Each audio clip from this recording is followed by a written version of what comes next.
Dear student, welcome to bright academy. আজ আমরা class 8-এর Duff and dot এর question bunch ইংলিশের মডেল সেট 3 নিয়ে আলোচনা করব। তো চলো শুরু করা যাক।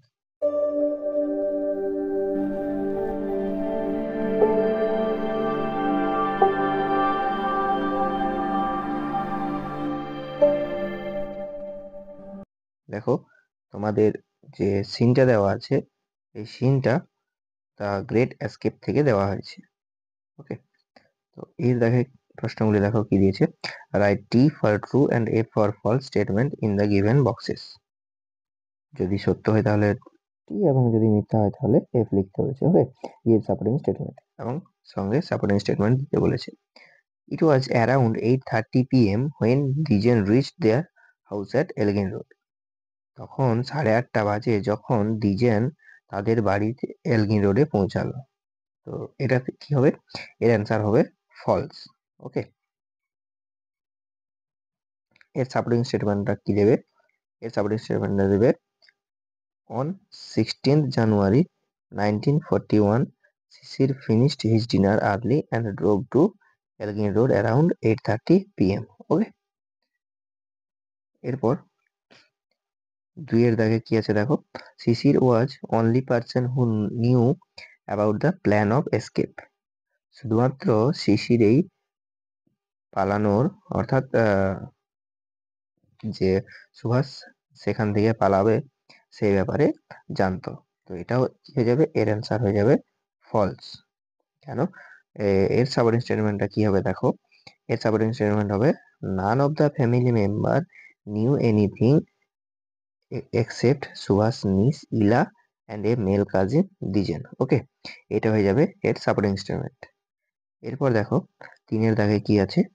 Mohammad Ziauddin was Subhash Chandra Bose in disguise or disguise. Okay, Mohammad Ziauddin হলো সুভাষের ছদ্মবেশ। তো এটার অ্যান্সার কি হবে? এর অ্যান্সার হবে ট্রু। তো এর সাপোর্টিং স্টেটমেন্টটা কি লিখবো? এ দেখো এখানে আছে Subhash had changed into his disguise as Mohammad Ziauddin. Okay, এরপর বি এর দাগে কি আছে দেখো। Answer the following question. কোশ্চেনের উত্তর দিতে বলেছে। Describe the disguise of Subhash. সুভাষের ডিসগুইস অর্থাৎ ছদ্মবেশটি বর্ণনা করতে বলেছে। এটা আমরা কিভাবে লিখবো দেখো। এটা লিখবো সুভাষ, এখানে লিখছি আমি, ঠিক আছে। সুভাষ ডিসগুইস consisted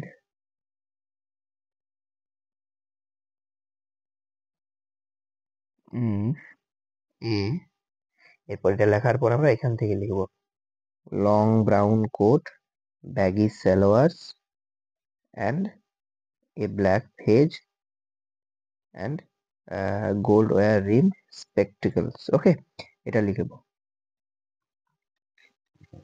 এরপর তোমাদের আনসিন রয়েছে দেখো। তো আনসিনটা আমরা একটু পড়ে নিই, চলো। Joseph Conrad known primarily as a writer of sea stories in his own time. Joseph Conrad তার নিজের সময়ে প্রাথমিকভাবে সমুদ্রের লেখক হিসেবে পরিচিত ছিলেন। Was born in 1857। তিনি 1857 খ্রিস্টাব্দে জন্মগ্রহণ করেছিলেন। He was born to Polish parents in Ukraine. তিনি ইউক্রেনে তার পোলিশ পিতামাতার কাছে জন্মগ্রহণ করেছিলেন।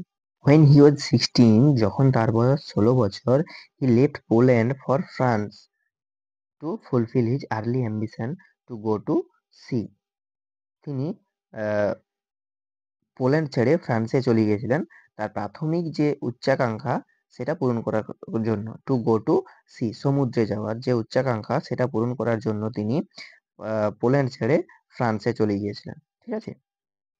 হিজ টাইম অ্যাট সি, তার সমুদ্রে যখন তিনি গিয়েছিলেন, travelling widely to Singapore, Australia, the Belgian Congo, Bombay and the East Indies provided rich material for his stories.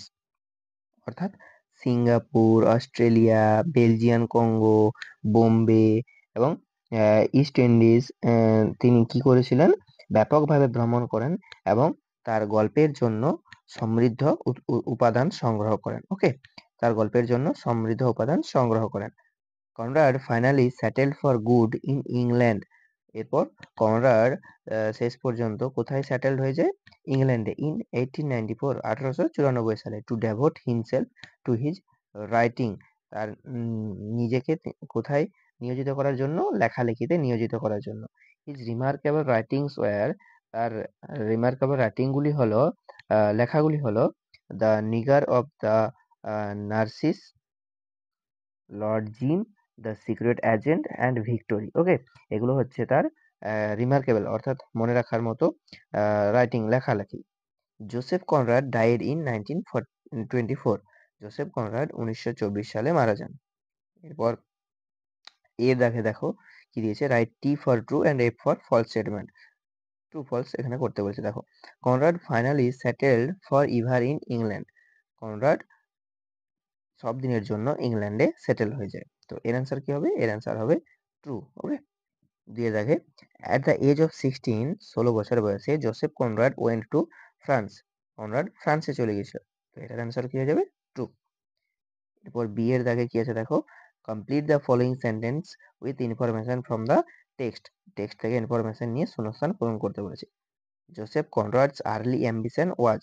Joseph কনরাডের প্রাথমিক চাওয়া কি ছিল বা উচ্চাকাঙ্ক্ষা কি ছিল?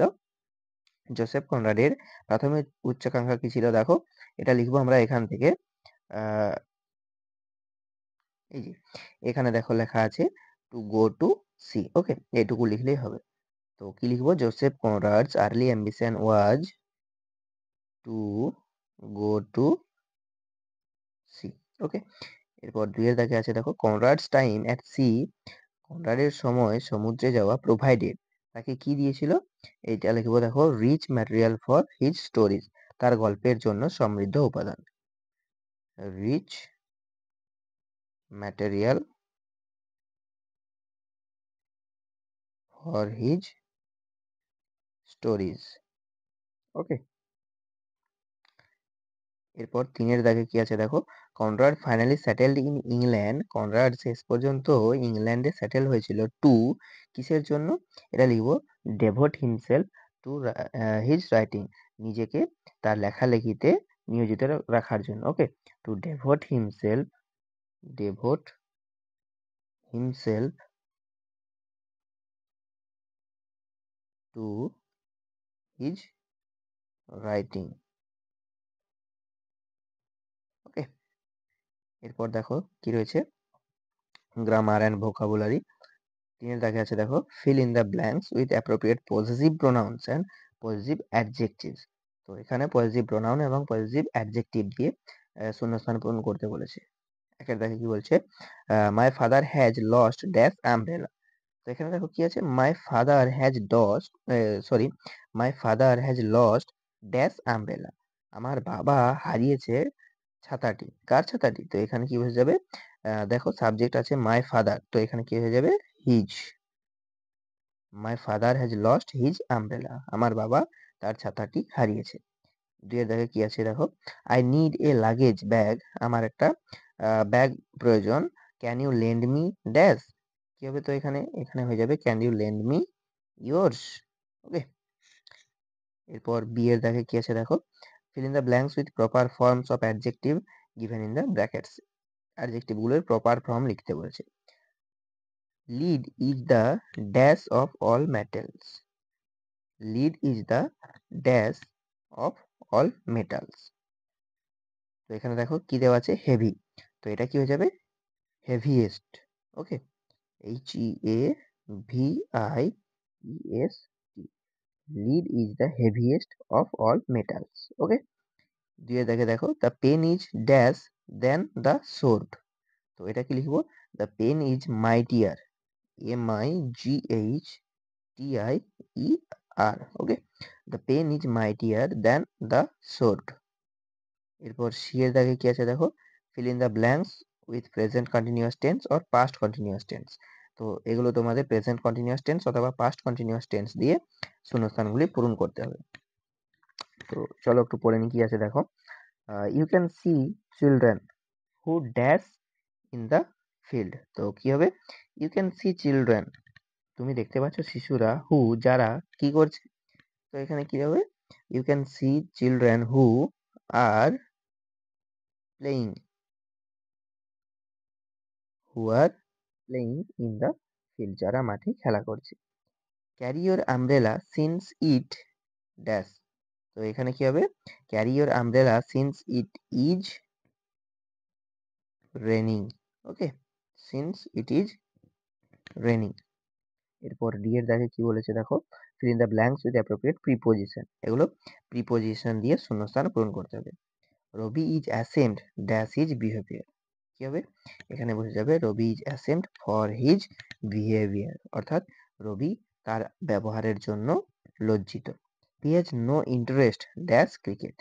হি has no interest dash cricket. এখানে কি বসবে, he has no interest in cricket, তার ক্রিকেটে কোনো ইন্টারেস্ট নেই। ওকে, এরপর চারের দাগে কি আছে দেখো, a strong desire to achieve something. কিছু পাওয়ার জন্য মনের উচ্চাকাঙ্ক্ষা। তো এটা কি হয়ে যাবে, এটা হবে দেখো তোমাদের এখানে দেওয়া আছে, এটা হবে অ্যাম্বিশন। ওকে, এটা হবে অ্যাম্বিশন। তো এখানে কি লিখবো, অ্যাম্বিশন। ওকে, এরপর দুই দেখে কি বলছে দেখো, আউটস্ট্যান্ডিং। আউটস্ট্যান্ডিং অর্থাৎ কি, আউটস্ট্যান্ডিং অর্থাৎ অসাধারণ। তো এটা তোমাদের কি হবে, আউটস্ট্যান্ডিংটা হবে তোমাদের, দেখো এখানে আমি লিখে দিচ্ছি, আউটস্ট্যান্ডিং হবে রিমার্কেবল। ওকে, আউটস্ট্যান্ডিং হবে রিমার্কেবল। তো এরপর তোমাদের রাইটিংস কি দিয়েছে দেখো, suppose on the occasion of your school's annual function you got a chance to perform on stage. মনে করো যে তোমার স্কুলের অ্যানুয়াল ফাংশনে তুমি পারফর্ম করার সুযোগ পেয়েছো। Write a letter to your friend describing how you felt. তুমি সেখানে যে সুযোগ পেয়েছিলে পারফর্ম করার স্টেজে, সেইটা নিয়ে তোমার বন্ধুকে একটা চিঠি লিখতে বলেছে। তো এটা তোমাদের টেক্সচুয়াল রাইটিং আছে, তাই আমি আর এটা লিখছি না। ওকে, তো আজ এই পর্যন্তই। চলো দেখা হচ্ছে আবার নেক্সট ভিডিওতে।